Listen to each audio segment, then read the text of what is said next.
आजादी का ये महापर्व 140 करोड़ संकल्पों का पर्व है। आजादी का ये पर्व सामूहिक सिद्धियों का गौरव का पल है। हर हृदय उमंग से भरा हुआ है। देश एकता की भावना को निरंतर मजबूती दे रहा है। 140 करोड़ देशवासी आज तिरंगे के रंग में रंगे हैं। हर घर तिरंगा, भारत के हर कोने से, चाहे रेगिस्तान हो या हिमालय की चोटियां, समंदर के तट हो या घनी आबादी वाले क्षेत्र, हर तरफ से एक ही गूंज है, एक ही जयकारा है। हमारी प्राण से भी प्यारी मातृभूमि का जयगान है।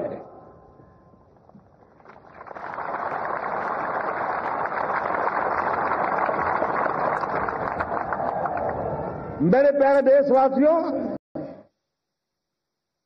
सन 47 में अनंत संभावनाओं के साथ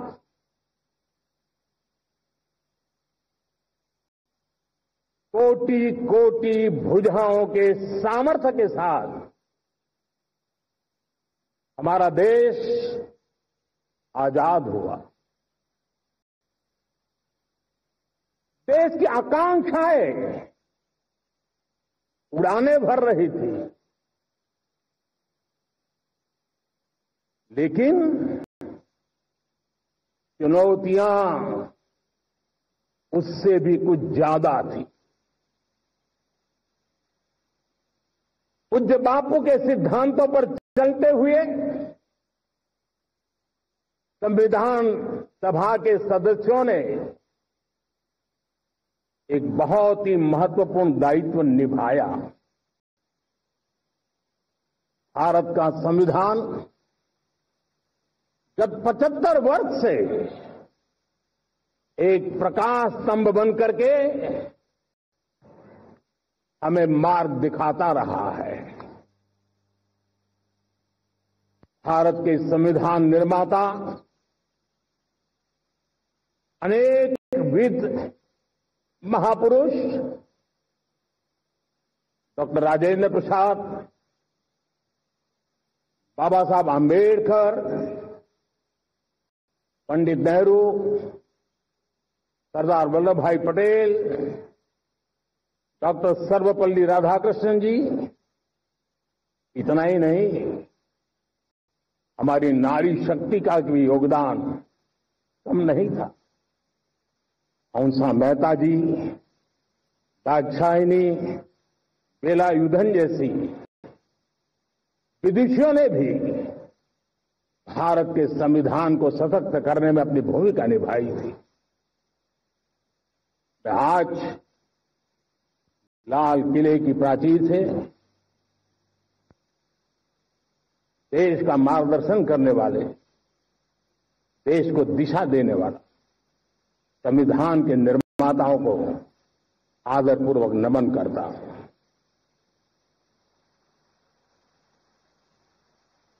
मेरे प्यारे देशवासियों, हम आज डॉक्टर श्यामा प्रसाद मुखर्जी की 125वीं जयंती भी मना रहे हैं। डॉक्टर श्यामा प्रसाद मुखर्जी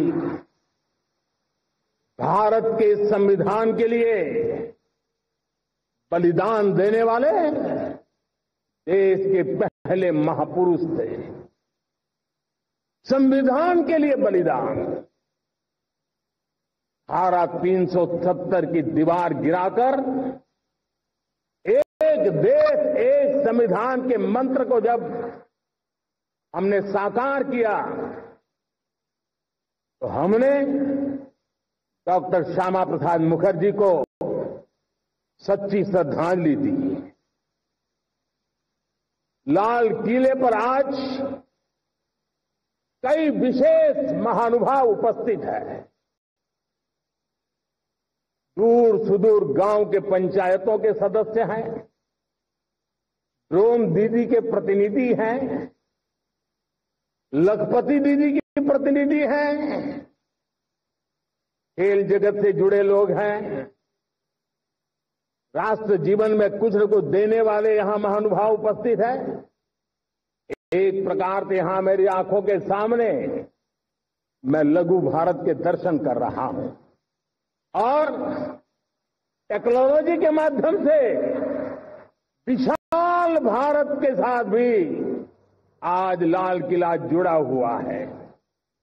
मैं आजादी के इस महापर्व पर देशवासियों का, विश्व भर में फैलाए हुए भारत प्रेमियों का, हमारे मित्रों का हृदय से बहुत बहुत अभिनंदन करता हूं।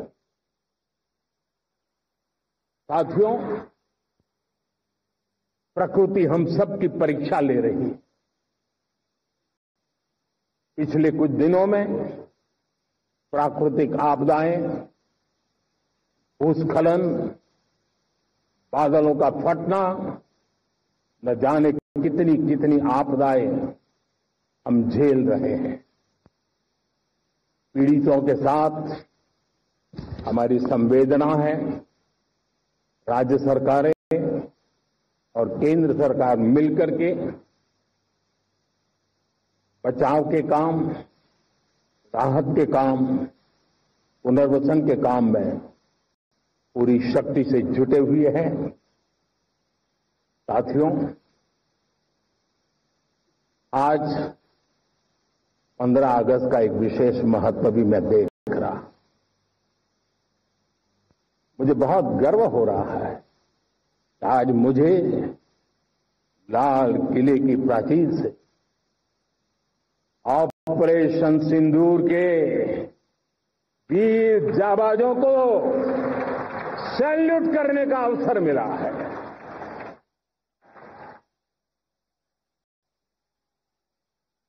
हमारे वीर जाबाज सैनिकों ने दुश्मनों को उनकी कल्पना से परे सजा दी है।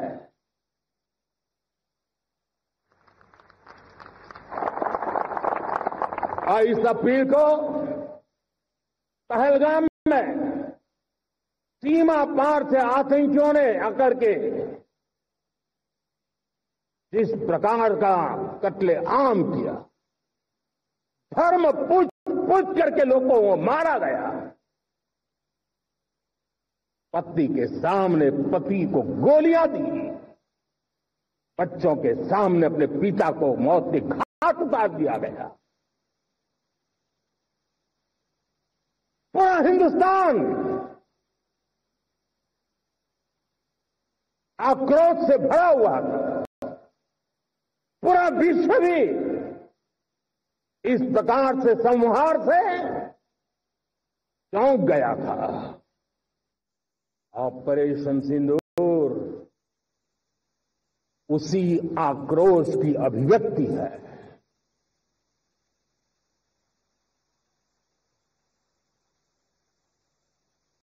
22 तारीख के बाद हमने हमारे सेना को खुली छूट दे दी। रणनीति वो तय करे, लक्ष्य वो तय करे, समय भी वो चुने और हमारी सेना ने वो करके दिखाया जो कई दशकों तक कभी हुआ नहीं था। सैकड़ों किलोमीटर दुश्मन की धरती पर घुस करके आतंकी हेडक्वार्टर्स को मिट्टी में मिला दिया, आतंकी इमारतों को खंडहर बना दिया।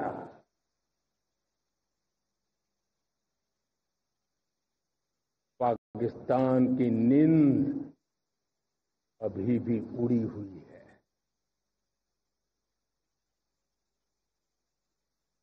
पाकिस्तान में हुई तबाही इतनी बड़ी है कि रोज नए नए खुलासे हो रहे हैं, नई नई जानकारियां आ रही। मेरे प्यारे देशवासियों, हमारा देश कई दशकों से आतंक को झेलता आया हुआ है। देश के सीने को छलनी कर दिया गया है। अब हमने एक न्यू नॉर्मल प्रस्थापित किया। आतंक को और आतंकी को पालने पोसने वालों को, आतंकियों को ताकत देने वालों को अब हम अलग अलग नहीं मानेंगे।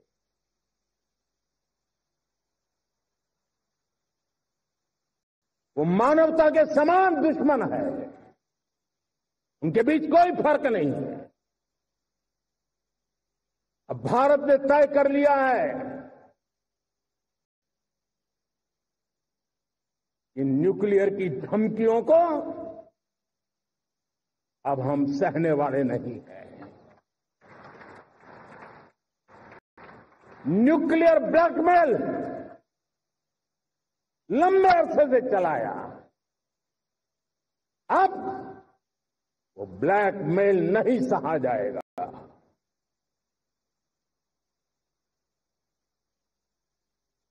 आगे भी अगर दुश्मनों ने ये कोशिश जारी रखी, हमारी सेना तय करेगी,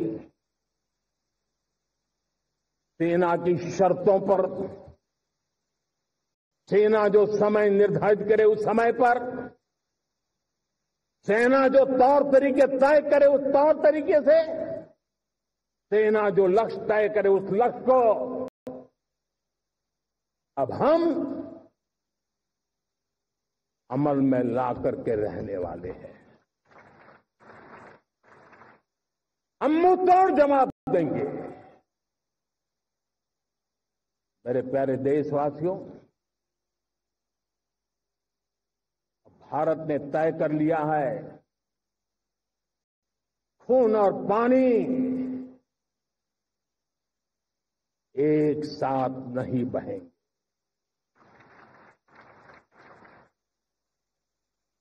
अब देशवासियों को भली भांति पता चला